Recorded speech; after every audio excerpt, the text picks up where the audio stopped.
Well, thanks for staying with us. Wherever you're watching from around the world, we are live from our studios here in Lagos, Nigeria. There you go. You saw the 28 students who have only just recently regained their freedom a few hours ago in Shiku local government area of Kaduna State. Tears of joy and, of course, of excitement from family and relatives of the abducted students. We are joined tonight by Chief Ayo Adebanjo. He's a radical and progressive politician, a lawyer, elder statesman, and of course nationalist of the Yoruba extraction.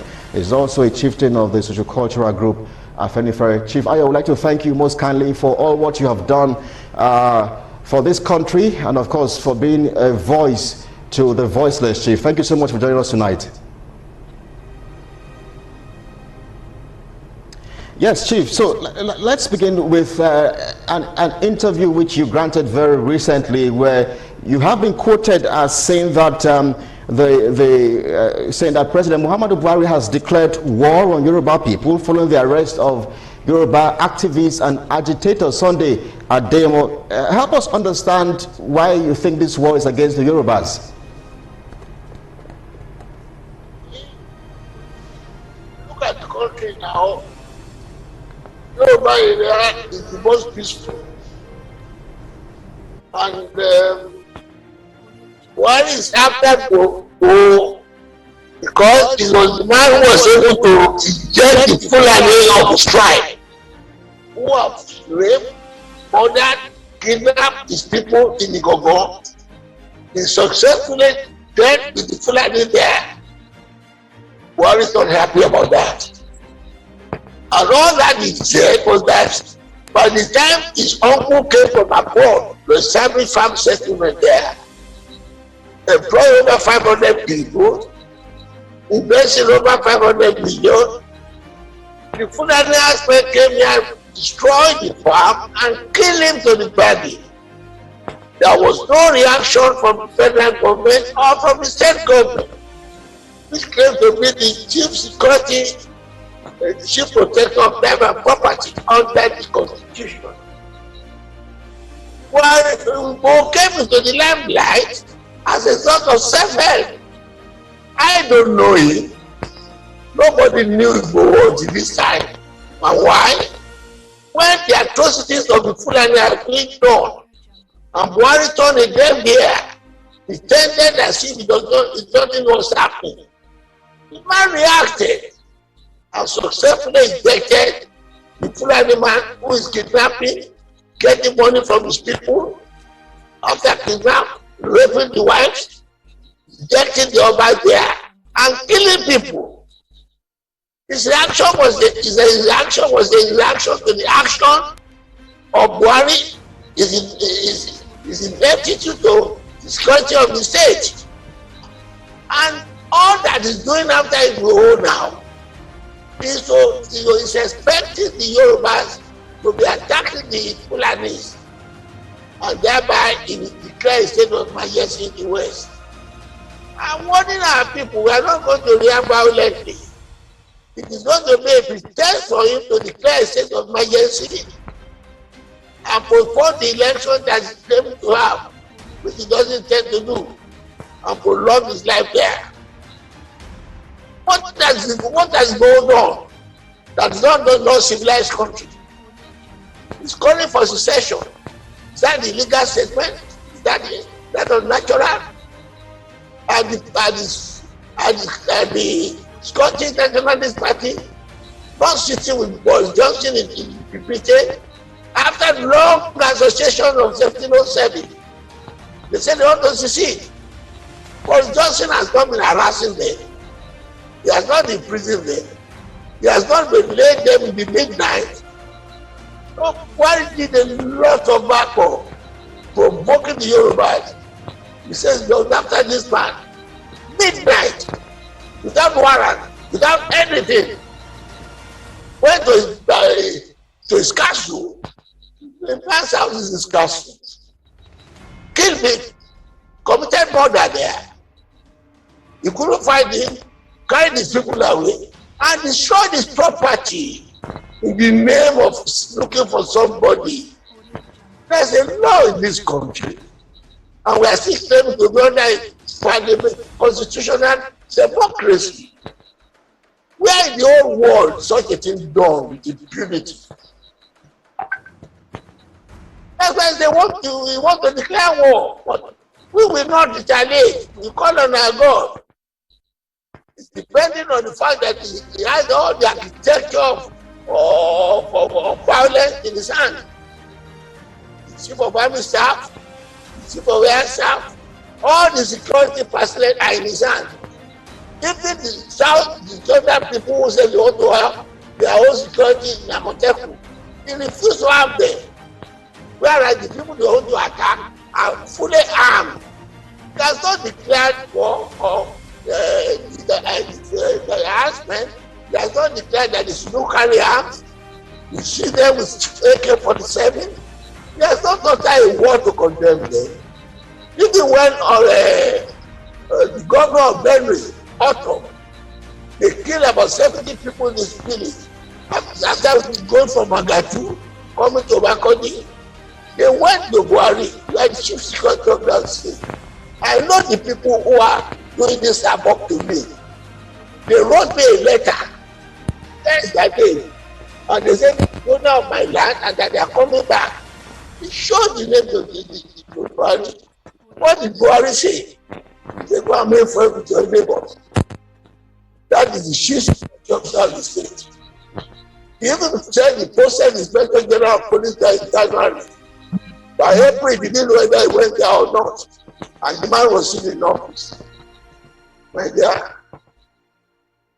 That has to protect people. Yes, Chief Ayo, I mean, I think. All right, Chief. I hate to break you. Just a moment, Chief. I hate to break you. One may also wonder why, apart from very few leaders like yourself here in the Southwest, it does appear that many other leaders in the Southwest have been very, very quiet about the Sunday Igboho case. Why is that so? They have to. There is heading toward totalitarianism. Even the people who supported answer the young men who demonstrated answers. You know, he asked them to he trained them and block their accounts. Nobody will train them. Nobody will come out to say they are supporting go down. I can risk myself because I'm already ready to die. At 93, what am I looking for? If I can't talk now, who will talk? Those that people are afraid of their life and property. Because while we do nothing to get it done. He wants to Fulanize Nigeria. He wants Nigeria to be dominated by the Fulani. But he will fail, I tell you. He will fail. He believes in arms, he believes in chariots, but we believe in our God, who is the God of justice. The leaders in the Southwest are actually quiet about the Sunday Igboho case. They are not quiet. It is because of the radical attitude of Buhari. They are not quiet. They can't come out. If they're a businessman, if they're a legislator, if they're an ordinary man, they go and attack you in your house and they say you have done something wrong. They find all sorts of accusation against you. As an old man like that, and I can only risk his life. Because there's nothing I want to do in life that I don't achieve. My children are well educated, they are not depending on the government. A lot of the people who could have stopped, they have one reason or the other to live with the government. And God will block it the moment you have anything. Even the president now, you with your praise, there's a limit to what you can publish. And Life Ahmed will not say he's going to give you a heavy fine under the ABC law. Look at the law they passed the Senate guys in the fraudulent House of Assembly. The only remedy there, the INEC said we can do this thing electronically. You say no because some remote powers cannot have the necessity, or because you want to rig the election. They are prepared to rig the election already. Only people are blind. They have diverted their attention from the constitutional restructuring of the country to an election. How can a sensible man talk, a patriotic man, a sincere man, talk about the election in this country now under these circumstances of instability? Who? There is no day in the country now, either east, west, north, or south, that killing is not taking place, armed robbery is not taking place, kidnapping is not taking place, all sorts of arrests. Even in his hometown, in Katsina. Because you have mentioned the issue of restructuring on the Constitution, I think we can go there. Chief, just a moment. Again, I hate to interrupt or break your flow of thought, but you have been very vocal about the need for restructuring and even a change in our Constitution. Do you think that's a reality and a possibility in this part of the what Constitution are you referring to? What Constitution? Is it the Constitution we say it's not ours? You people, you are living in denial. Who made the Constitution and say it's now your Constitution? Is it the Constitution we had at independence? Is that not what I'm calling for? Constitutionally, I have said it, I don't deny. The Constitution you are referring to is an imposed Constitution by the military after the coup of 1966. I have challenged him, I don't said it. The Constitution we had at independence, agreed to by Balewa, Azikwe, Saudana, Awolowo, Aminu Kano, and every prominent nationalist of the First Republic. That was what we signed in the London Conference in 1954, before we established federalism in the country. And each region was autonomous. It's on record. We are living in peace. The question of derivation with the problem in South-South was settled.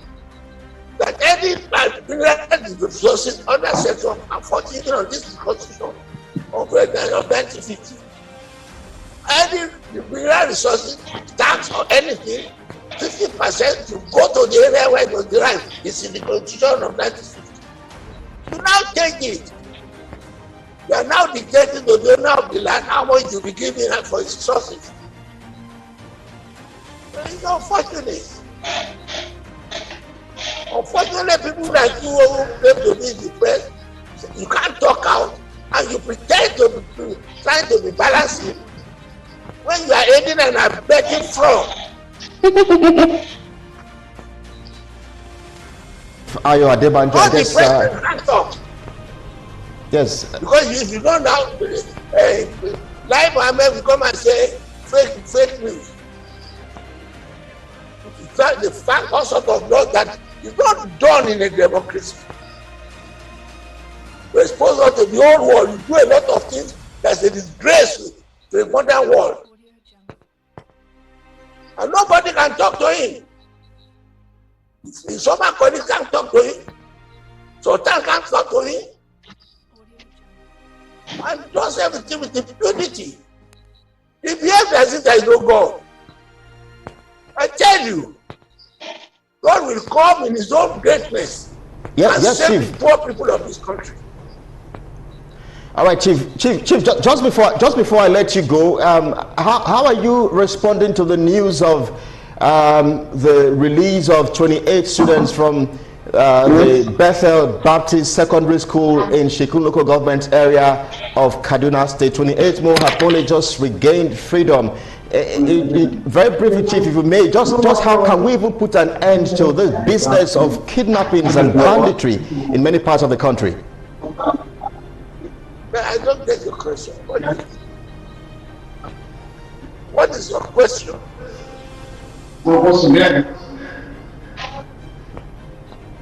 All right, Chief, maybe I have to go over that question again. I'm not sure you got me clearly. I'm asking how are you responding to the news of the release of 28 more kidnapped students from the Bethel Baptist Secondary School in Shiku local government area of Kaduna State, and just how can we possibly put an end to the business of banditry and kidnappings, which of course thrives in many parts of the country at the moment?